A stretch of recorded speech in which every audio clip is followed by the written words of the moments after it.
I'd like to acknowledge that this episode of the Teach New South Wales podcast was recorded on the homelands of the Darug people. I'd like to pay respect to elders past and present and extend that respect to all Aboriginal and Torres Strait Islander peoples listening today. Welcome to the Teach New South Wales podcast, a podcast by teachers for teachers. I'm Shannon and I'm Siobhan.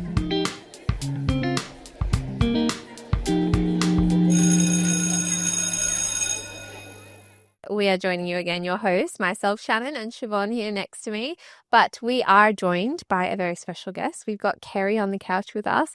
Kerry has over 50 years experience teaching and leading in different contexts across New South Wales public schools. And she joins us today to talk about giving back to the educational community and her interest in mentoring current and future principals. So thank you for joining us, Kerry. It's an absolute pleasure. And welcome to the couch. Yeah. Something that we like to do with our guests is a bit of a warm-up. But today we're going to ask you just to share with us, what are you reading, watching or listening to at the moment? So you don't have to cover all three, but... No, all right. Well, actually, at the moment, I've just finished reading The Women by, I think it's Hannah Kent was the author. And it was about the nurses in the Vietnam War, during the Vietnam War. Very powerful novel. It was excellent and about women's courage. I'm going to have to add it to my to-read list. Yeah, absolutely. I actually did just finish reading a little while ago and I really enjoyed it. Atomic Habits. Quite a good book. Talks about just making small incremental changes, just to make yourself an all-round better person. Nice. Yes, I like that. I'm a big fan of habits. Yeah. I don't always practice what I preach, but I'm aware. Yeah. We're just trying it. We're out here doing our best every day. I'm aware of the 7 habits of highly effective people. Yeah, that's good because I taught that for 8 years. Oh, did you? Yeah. Tell us a bit more. I did.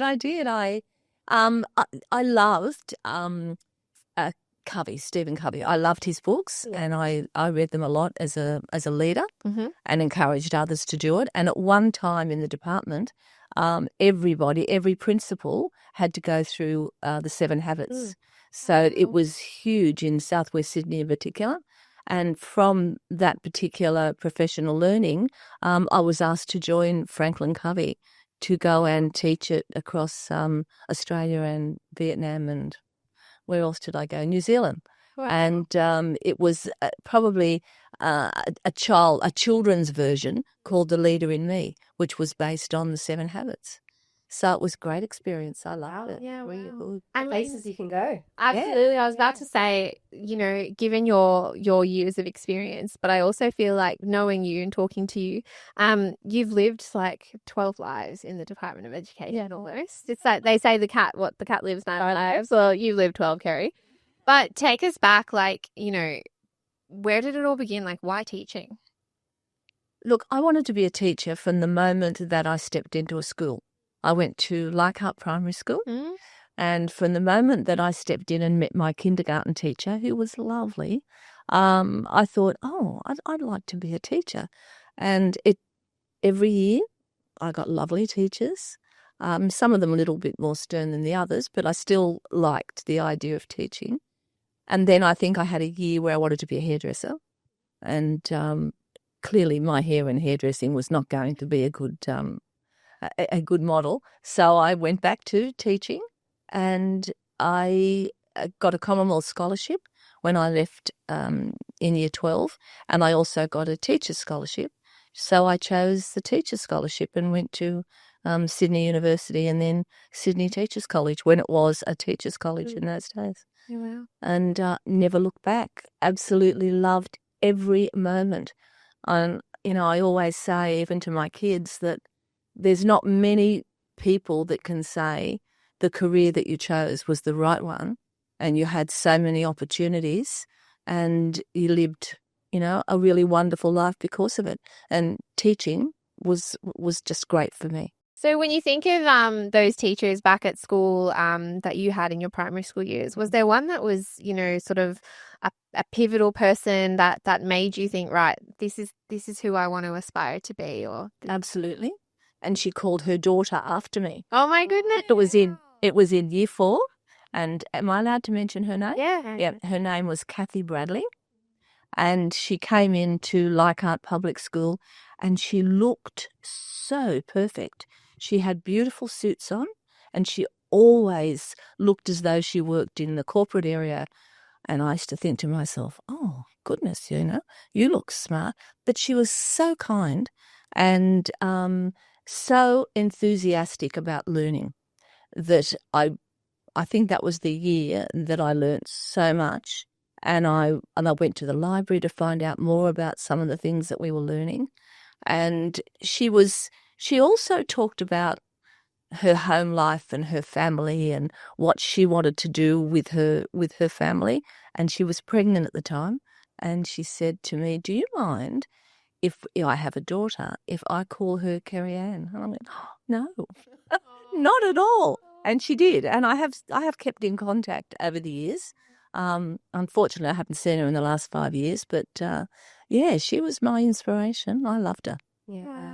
I think there's like so many teachers off the top of my head that I could name as well. And it's just so, I think that's another great thing about teaching is that you don't realize the immediate impact that you're having on people's lives and how far and wide your name can spread across the community in a positive way.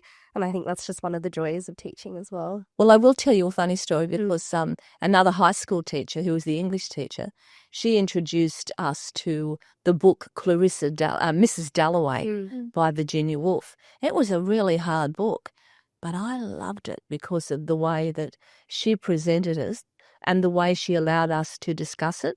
So much so that at the Year 12 graduation, I wore a hat.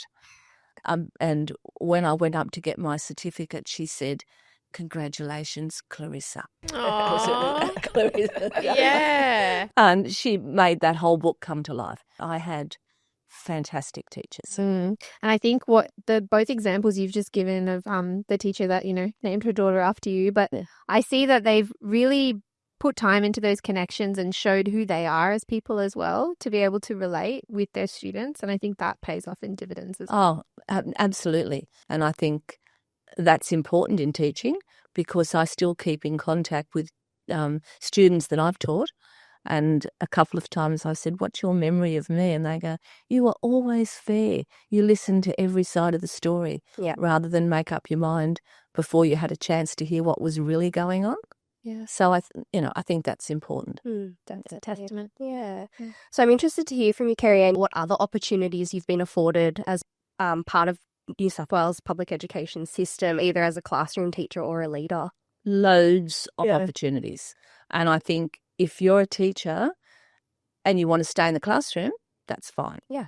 But if you want opportunity, I think it's out there. Yeah. You can grab anything. So I also liked music. Terrible singer, but I loved choirs. So I didn't have anybody in my school at one stage or when I was a young teacher who took the choir. So I took the choir, and before I knew it, I was in charge of the musical production in the school. From there, I worked on the school spectacular, so I could do that, which was really good. I was asked to, as part of the primary New South Wales PPA, to be the welfare officer for principals across the state. Wow. So I took that role on for 2 years. Big responsibility. And it was a huge responsibility. Yeah, gosh. And it was a really good position to be in because you could help support principals who were having a little bit of difficulty or just needed someone to listen. Yeah. And how many years were you a principal for? Well, I started my principalship in 1990. Well, I was relieving principal in 1990. And I became a director in 2006. So, yeah, I was a principal for quite some time. Quick math for those listening at home. However many years. 16 years. 16 Yeah. Did you sort of, I know you said you always wanted to be a teacher, but was leadership in your sights early on? Or? Never. No, never. How did it all come to fruition? I think that when you take on roles in a school, you actually are demonstrating that you've got some initiative. And once you start demonstrating that, people start recognising it. And it just becomes that people start to follow you. So that's the earliest start. And then someone said, have you thought about being an executive teacher in those days? And I just went, no. And they said, well, how about you go for your list and how about you have a think about it? And I was married, with a small child then. And I went, okay, I'll give it a go because it'll be good to have in the future. And of course, within 2 years, I was then an ET, and then I went up to being an AP, and then it rolled from there on. Once you get into those positions, you just keep going if you want to. Yeah. And I don't think you should ever stay in the one leadership position. I think if you put your hand up for a leader, that's what you do. You keep going and you lead. Yeah, definitely. I get the impression from you that, throughout your time in leadership, you certainly would have been a person that people could turn to for advice and guidance. I'm wondering what your stance is on building a culture within a school, particularly for principals, where people can turn to you to ask questions. How do you sort of build that? Look, this is probably old school because I know that principals are very, very busy. But we were very busy in the days that I was a principal too. But I always got in and did what I could with the kids and with the teachers. So if we were doing professional learning on something new, I did it too because I needed to know what was going on. If we were out doing, a football day and inviting footballers in, I went out into the playground and I watched the kids and, sometimes I'd have a catch and they'd all go, oh, you're hopeless. But for the most, that's how I built that rapport with kids and with the parents, because the kids would go home and talk to the parents and the parents knew they could come and have a chat to me. So, and the staff, of course. Yeah, I was going to say, what about with your staff? How do you build that collaboration and supportive culture, I suppose? You've always, I know it sounds, like just a silly thing to say, but it's an open door policy. If they need you, you're there. And there were times when, I'd say to some of the staff, you've had a rough time. I'm just going to take your class for a half an hour. And how would you the best? Yeah. Yeah, because there is some, you're not on the game every single day, 8 hours a day. And there are some things that happen and you say, well, listen, can't have a bit of a break. I'll take your class. Or come and talk to me about it this afternoon and let's have a really good think about why that happened and if there was something that maybe one of us could have done differently. So that was, And that builds the rapport. Being friends with the staff, absolutely. But also being able to step back and do the right thing by departmental policy. Yeah. And that policy is there to help you as well. Absolutely. Policy is our friend, really. So talk to me a little bit about your step in then from being a primary school principal moving into a director role. What did that sort of look like? How did you... I can imagine that would be something that would be challenging in two senses because you're moving away from that one school environment to support across a variety of schools. Yeah, it was very different because I also moved into that what was DEL role then, that DEL role in my own area where I'd been a principal. So I was a principal in an area in southwestern Sydney. And then I became the DEL for 32 schools there. Wow. So I had a fairly good understanding of the area, which I think helped. I had a good understanding of the socioeconomic side of it, and I knew some of the principals. So that was a good start. But it just so happened at that time, I think I had to do 8 interviews because the principalship changed. So I had to do 8 new selections, and that was good because it brought some new people into the area. I had to learn different skills. I had to use different skills because I was also the leader of the department, which is quite different to being the leader of the school and being part of that collegial group. So I just once again went to the suitcase and pulled out some different skills. I was always approachable, and I think one of the things that some of the principals said when I was leaving was that what you saw was what you got. They knew who I was, and they could rely on me for support when they really needed it at tough times. So I think that was important. But I had to make sure that they were demonstrating what was happening in their school was going to result in better learning outcomes for kids. So what advice would you give to a current principal who's looking to make an impact within their school or community? What would you tell them to really focus on? Well, they've got to focus on student learning, definitely.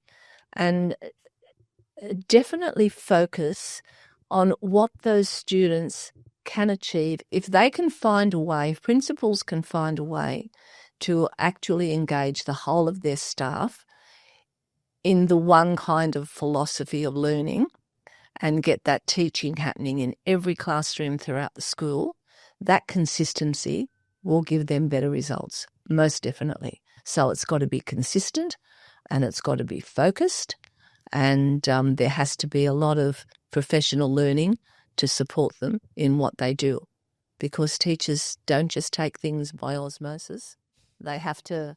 I wish we did sometimes, Kerry. No, I wish I had. I would have saved the department a lot of money. Yeah. But there's got to be a focus on professional learning of teachers and making sure that they understand why they're doing it, and then giving them time to transfer that into the classroom. That's the secret too. Yeah, allowing us to digest that information that we're taking on board, put it into practice and come back and reflect on it. It's really good practice. Mistakes as part of that practice absolutely. too. Absolutely. Implementing it within my classroom, or didn't go how I'd like it to go. Is there another teacher that's really hit the nail on the head? Absolutely. Making... Because there's so many things happening in education, unless we stop and let teachers actually, try it in their classroom, see how it goes, talk about it, share it, get the experts in, and really focus on that particular part of learning, you're just going to be just waving around again.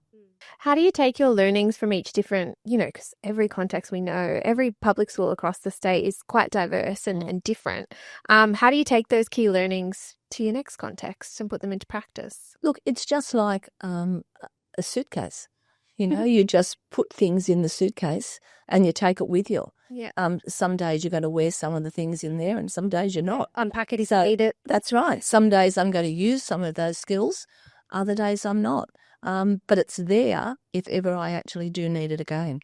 But even when I was teaching or talking about leadership to, young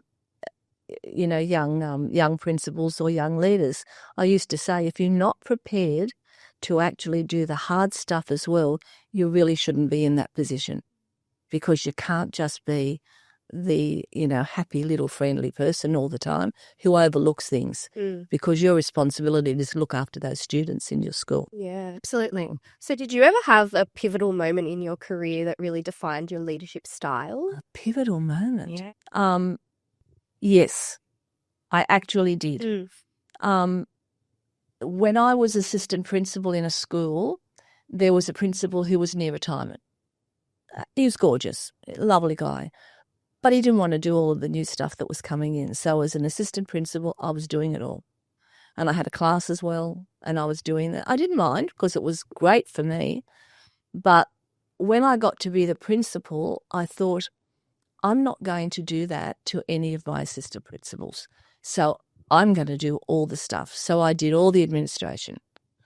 I did as much of the executive things that I could do.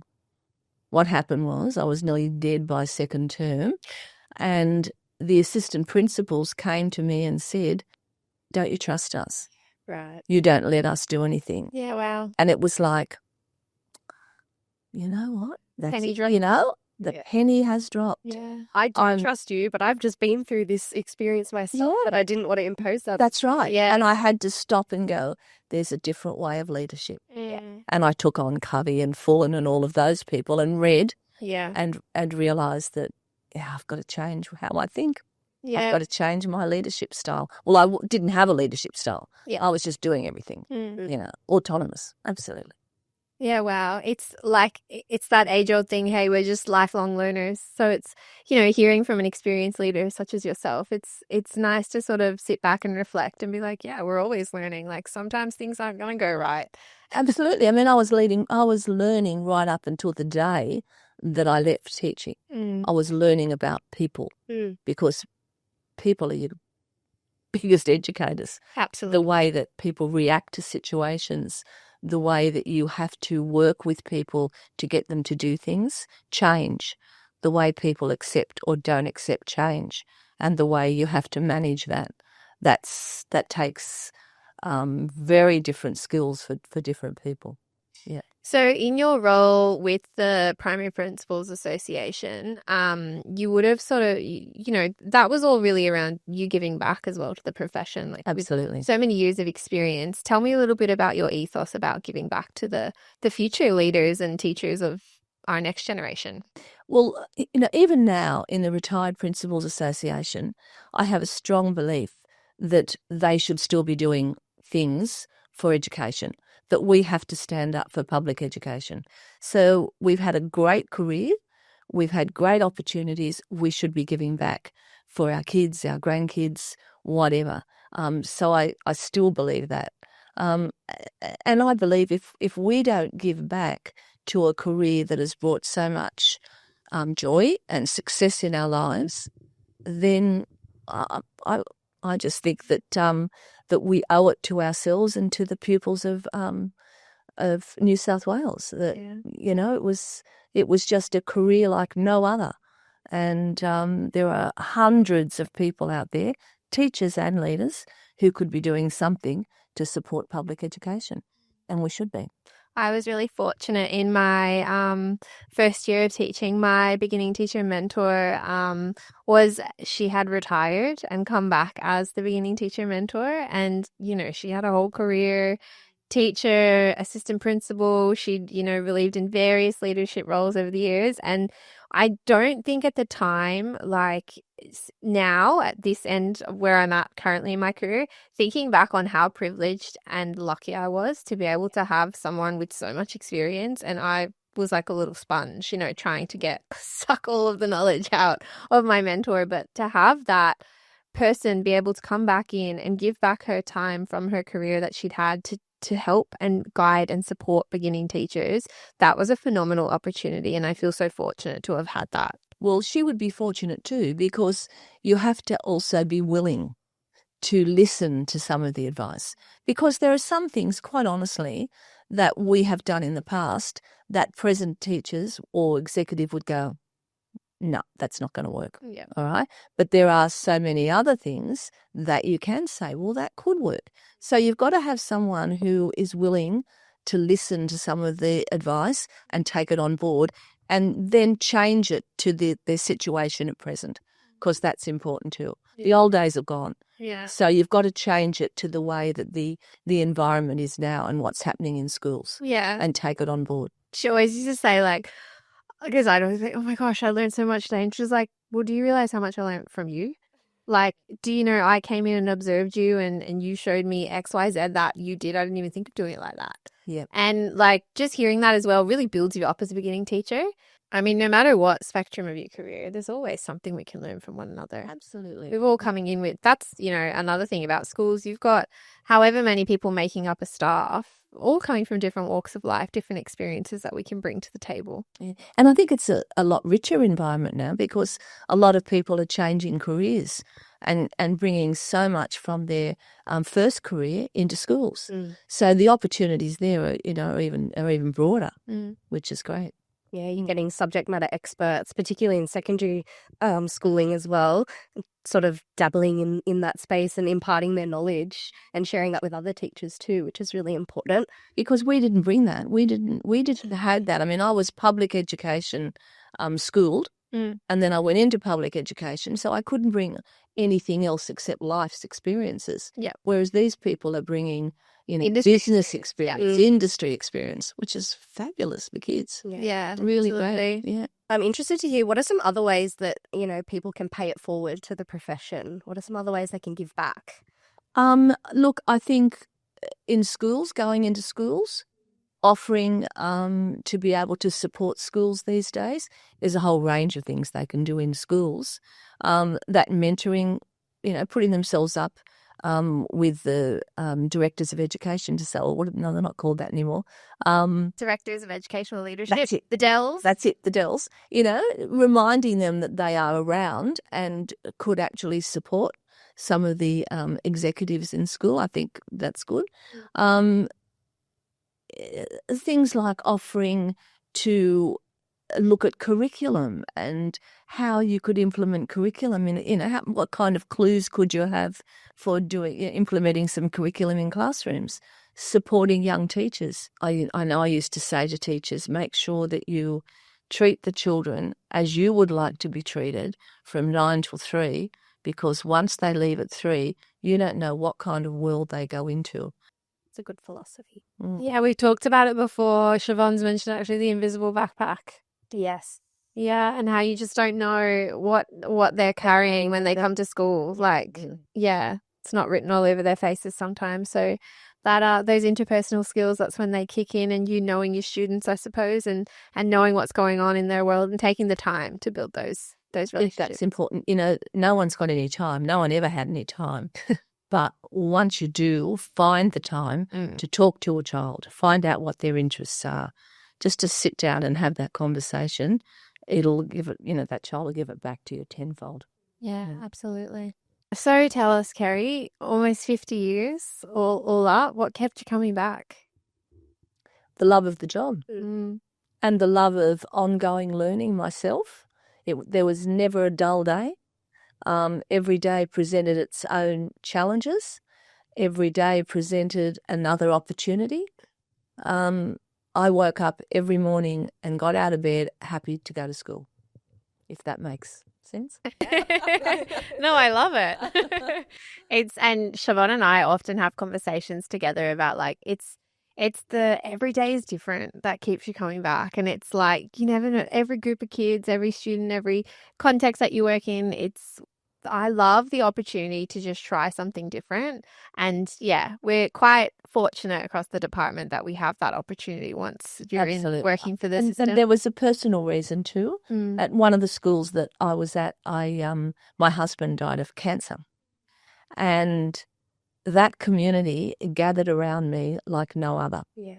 And if you're in a school, that's what you get. You get another family. Yeah. You get that level of support, whether it's only from one other teacher in your grade to all of the school and all of the parent community. It's still a family, and that kept me coming back. I wasn't going to come back, and the community just said, please come back. They wrapped their we'll arms look around after you. Yeah. And I went back and I kept going. After years of you looking after all of them. Yeah. I think that speaks volumes about who you are as a person and what you've given to the community. And the other thing I think my granddaughter used to say to me, you've got so many friends, Nana. The reason why I've got so...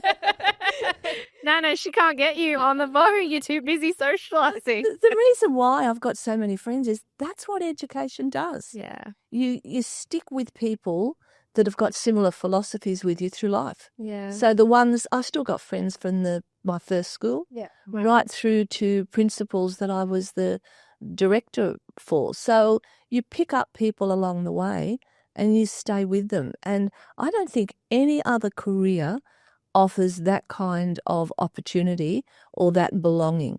I think it's just quite unique to education, and it's something that I absolutely value. Definitely. So how do you hope that your students and school communities remember you?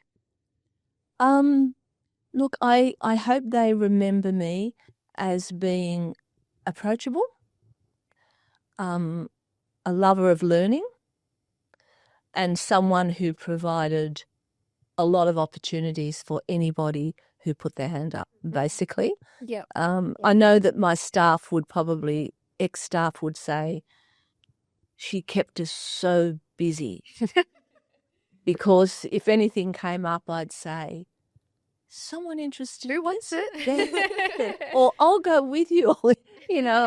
I ended up with holidays in Canberra at the Academy of Science because there was a great program that was offered. But, I think that's probably what they would say. I kept them busy. I challenged them. Yeah. And as far as the parent community, I would think that they would say, I cared for kids. Full stop. Yeah. Yeah. It's a very important part of the job. Yeah, it is. Yeah. So I know I've asked you, what kept you coming back all those years, back into education, back into classrooms across New South Wales, but why public education as a system? Because, we go through university and we do have a choice once we start to finish our degree of what system we want to go into, and you chose public education all the way. What you could do as a teacher in public education for those communities and those kids was so satisfying. I think public education just gave so many opportunities. Siobhan and I are similar, I suppose. Yeah, I'm proudly a product of the public education system and have not worked anywhere else but in public schools. And I just think, it's the fabric of the community and what you can give back to the community in that respect. And it's just like, I'm a firm believer that it doesn't matter where you come from. Like, you should have access to great quality education and great quality teachers. So we all do the same degree. A teacher, no matter what system you go into, we all study the same thing. But I just think that the opportunities that public education affords a lot of students is just where my values are held. Absolutely. And it doesn't matter, your socioeconomic background, what faith you practice, what culture you come from. Absolutely. None of that matters. Like, we're all in that classroom together and we all have equal and equitable opportunity. And that's what I really align with across the whole city. Yeah. Public schools really are just a true reflection of Australian society. That's right. Yeah. However, we must also say one of the things why I stayed was the pride in the teaching staff. And I am so proud of teachers in schools and how they connect with those kids and how they just give so much to those communities. I've seen so many outstanding teachers and what they do for kids in our system, in the public education system. Yeah. Is there someone that comes to mind that you've, had the privilege of mentoring over the years that's gone on to do something that you're like, my protege? Well, Kerryanne's probably got. There's a lot. Kathy was one of my principals when I was a director. Matt, who's at an inner west school in Sydney, who does a marvellous job with a very multicultural community and gives those children so many opportunities. So, I could name quite a few, but I think those two are standouts.